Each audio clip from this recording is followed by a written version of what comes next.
पूरा भारत देश जानता है कि मुकेश अंबानी वो इंसान है जिसने टेलीकम्युनिकेशन सेक्टर को पूरी तरीके से उलट पुलट कर दिया। 2015-16 में जहां पर टेलीकम्युनिकेशन सेक्टर में 10 से भी ज्यादा प्लेयर्स मार्केट में थे, उस टाइम पर जीरो से हीरो बनाया है जियो को। और अभी के टाइम पर जियो टेलीकम्युनिकेशन सेक्टर में पूरे 50% का मार्केट शेयर होल्ड करता है। और कई ऐसी कंपनीज है जो जियो के आने के बाद में बंद भी हो गई और वोडाफोन आइडिया को अभी जीवन और मरण की लड़ाई लड़नी पड़ रही है। तो अभी मुकेश अंबानी जी ने फाइनेंशियल सेक्टर के अंदर भी एंट्री मार ली है और इनका जो शेयर है ना जियो फाइनेंशियल सर्विसेज का, यह रिलायंस इंडस्ट्रीज से डीमर्ज ऑलरेडी हो चुका है।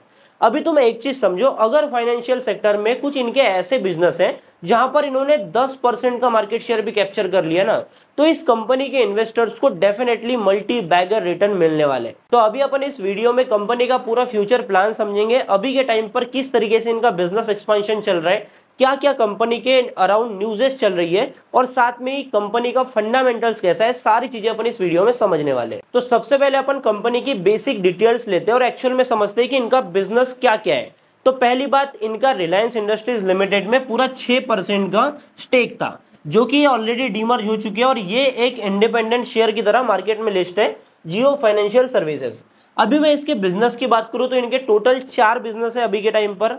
इनका पहला बिजनेस है लेंडिंग और लीजिंग का, ठीक है, लेंडिंग एंड लीजिंग का बिजनेस है। यहां पर इनका असेट अंडर मैनेजमेंट 2023 के अंदर लगभग 1200 करोड़ रुपए का था, जो कि अभी के टाइम पर करंट सिचुएशन देखे ना तो इनका असेट अंडर मैनेजमेंट मतलब AUM जा चुका है पूरे 10,000 करोड़ के भी ऊपर। अभी तुम ये समझो, मात्र 2 साल के अंदर इन्होंने 10 गुना लगभग 9 गुना की यहां पर ग्रोथ दिखाई है इनके असेट अंडर मैनेजमेंट में, लेंडिंग और लीजिंग के बिजनेस में। तो आप ये समझ सकते हो कि कंपनी का एक्सपांशन किस तरीके से चलता है। और तुम एक चीज समझो यार, जियो की मार्केट में इक्विटी इतनी है, इनकी मार्केटिंग इतनी है कि भाई इनको ज्यादा कुछ करना पड़ता नहीं है, बिजनेस इनके पीछे दौड़ के आता है। मतलब जिस भी बिजनेस के सामने जियो का नाम लग गया, उनका बिजनेस ऐसे ही चलने लगता है, बस इनको किसी भी बिजनेस में एंट्री मारनी होती है। बढ़िया बात यह है कि अभी रिसेंटली जियो फाइनेंशियल्स ने ब्लैक रॉक के साथ में, जो कि दुनिया की सबसे बड़ी AMC है, मतलब असेट मैनेजमेंट कंपनी है, उसके साथ में 50-50 का जॉइंट वेंचर लगाया है। अभी यहाँ पर ये इंडिया में म्यूचुअल फंड अपॉर्चुनिटीज स्टार्ट करेंगे और ये अभी के टाइम पर 10 रुपए में गोल्ड इन्वेस्टमेंट का भी अपॉर्चुनिटी इन्वेस्टर्स को दे रहे हैं। तो अपन अगले बिजनेस के ऊपर आते हैं। अगला इनका बिजनेस निकल के आता है जियो पेमेंट्स बैंक का, ठीक है। अभी तुमको ये पता होगा, ये जियो पेमेंट्स बैंक ये ऑलरेडी पहले से एग्जिस्ट करता है, ठीक है। अभी इसके अराउंड भी मार्केट में न्यूज चल रही है, उसको भी अपन कवर करेंगे। तो बेसिकली एक पेमेंट बैंक है, जैसे कि पेटीएम पेमेंट बैंक है। तो अभी ये जियो पेमेंट बैंक के थ्रू अपना फीस और कमीशन के चलते अपना रेवेन्यू जनरेट करते हैं। तीसरा इनका बिजनेस है प्रोटेक्शन का, ठीक है। प्रोटेक्शन का मतलब सिंपल से होता है कि इंश्योरेंस बिजनेस है। इनकी एक कंपनी है जियो इंश्योरेंस ब्रोकिंग लिमिटेड, इसके थ्रू ये इंश्योरेंस बेचते हैं। इनका bike insurance, car insurance, life insurance, साथ में जनरल इंश्योरेंस का भी यहाँ पर बिजनेस है। और चौथा इनका बिजनेस निकल के आ जाता है AMC असेट मैनेजमेंट कंपनी का, जो कि इन्होंने रिसेंटली स्टार्ट किया था, जिसके बारे में मैंने आपको ऑलरेडी बता दिया हूँ कि ब्लैक रॉक के साथ में इनका 50-50 का जॉइंट वेंचर है और इंडिया में आगे ये म्यूचुअल फंड और भी ज्यादा लॉन्च करने वाले हैं। तो अभी अपन देखते हैं कंपनी का रेवेन्यू मिक्स, मतलब कंपनी के पास में कहां से कितना कितना % पैसा आता है। पहली बात, पहला पैसा आता है इनको इंटरेस्ट इनकम, ठीक है। इंटरेस्ट इनकम यहाँ पर इनका बनता है 38%, ठीक है। ओवरऑल बिजनेस का 38% कंट्रीब्यूट करता है इंटरेस्ट इनकम। सेकंड आता है इनको डिविडेंड, इनके काफी सारे इन्वेस्टमेंट्स हैं, वहां से इनको डिविडेंड आता है, ये आता है अराउंड 21% का। आगे अपन बढ़ते हैं।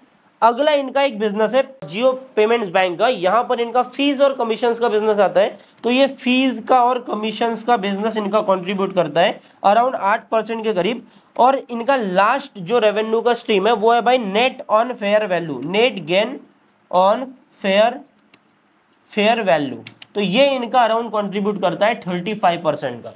तो अभी अपन कंपनी से रिलेटेड कुछ इंपॉर्टेंट न्यूज़ेस को समझ लेते हैं। तो जियो फाइनेंशियल सर्विसेज का एक आर्म है जियो पेमेंट्स बैंक, जो कि इनका बिजनेस काफी टाइम से चलता आ रहा है। यहाँ पर इस बिजनेस को बूस्ट करने के लिए इन्होंने टोटल 190 करोड़ रुपए इंजेक्ट किया है, इतना इन्होंने इन्वेस्टमेंट किया है। इससे पहले इन्होंने एक बहुत बढ़िया कॉर्पोरेट एक्शन लिया था, जहां पर पहले ना ये जियो पेमेंट्स बैंक को पूरी तरीके से ओन नहीं करते थे। यहाँ पर कुछ बहुत जो स्टेक था ना वो SBI के पास में था, स्टेट बैंक ऑफ इंडिया के पास में था। तो इन्होंने SBI से अपने ही कंपनी का स्टेक खरीद लिया है पूरे 104 करोड़ रुपए में।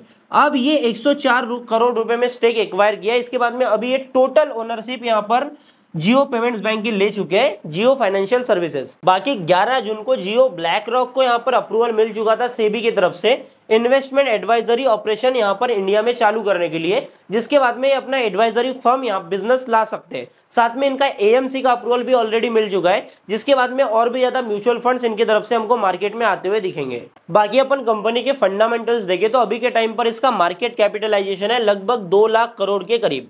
अभी 2 लाख करोड़ का मार्केट कैपिटलाइजेशन ऐसे भी छोटा नहीं होता। देखो रिलायंस इंडस्ट्रीज ऑलरेडी काफी बड़ी कंपनी है और यहाँ पर 2 लाख का मार्केट कैप वाली कंपनी हमको छोटी लग रही होगी जियो फाइनेंशियल सर्विसेज, पर बाकी तुम पीयर्स से कंपैरिजन करोगे ना तो ये जो मार्केट कैपिटलाइजेशन है ना ये बहुत बड़ा है। और यहाँ से फाइनेंशियल सेक्टर में होने के बावजूद भी यहाँ पर अभी भी बहुत बड़ा स्कोप है कि यहाँ से मल्टी बैगर रिटर्न भी इन फ्यूचर देखने को मिले। अभी इसका प्राइस टू अर्निंग रेशियो की बात करें तो ये अभी देखने को मिल रहा है 100 के भी ऊपर। अब देखो 100 के ऊपर पी रेशियो है मतलब हमको ऐसे ही ओवर वैल्यू देखने को मिलेगी, पर ये 100 के ऊपर का पी रेशियो मार्केट इसको इसीलिए दे रहा है क्योंकि मार्केट को पता है कि भाई जियो फाइनेंशियल सर्विसेज अपना कितने तेजी से ग्रोथ दिखा सकती है, क्योंकि ऑलरेडी हम देख चुके हैं कि जब भी जियो किसी बिजनेस में घुसता है ना तो वहां पर जो उनकी ग्रोथ होती है वो काफी ज्यादा होती है। अभी हमको ये समझना पड़ेगा मार्केट उसी कंपनी को हायर पी रेशियो देता है जहां पर ग्रोथ के चांसेस काफी ज्यादा होता है। बाकी अपन कंपनी का प्राइस टू बुक रेशियो देखें तो लगभग ये 1.5 के करीब चल रहा है, मतलब ये पी रेशियो के कंपैरिजन में काफी कम है। ये इसीलिए क्योंकि कंपनी के पास में रिजर्व जो है कैश रिजर्व काफी ज्यादा पड़े हैं और साथ में इनका इन्वेस्टमेंट भी काफी ज्यादा जगह पे है, जिसके कारण इनके जो टोटल असेट्स हो जाते हैं ना वो बढ़ जाते हैं। इसके कारण इनकी बुक वैल्यू भी बढ़ जाती है और प्राइस टू बुक रेशियो अभी के टाइम पर ठीक ठाक दिखाई दे रहा है। कंपनी के ऊपर ना के बराबर डेट है, ठीक है। डेट टू इक्विटी रेशियो अभी काफी ज्यादा कंट्रोल में है और ये जो डेट टू इक्विटी रेशियो 0.01 का है ना ये काफी ज्यादा अट्रैक्टिव है, जो कि कंपनी के ग्रोथ में और भी ज्यादा फ्यूल करेगा। बाकी कंपनी के फाइनेंशियल्स की बात करें तो 2023 में इनका रेवेन्यू मात्र 45 करोड़ रुपए का था, जो कि अगले साल ग्रो होकर हो चुका है 1855 करोड़ रुपए का।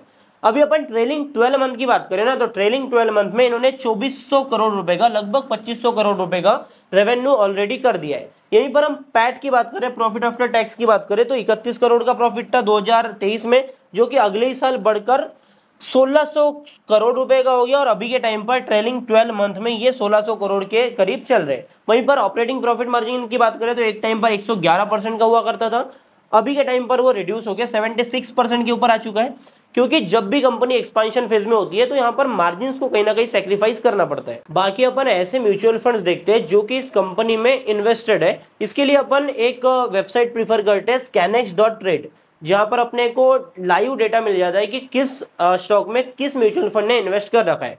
तो यहाँ पर एक अपन ट्रांजैक्शन वाले फीचर पे आएंगे ना तो यहाँ पर हमको म्यूचुअल फंड के नाम देखने को मिल जाएगा।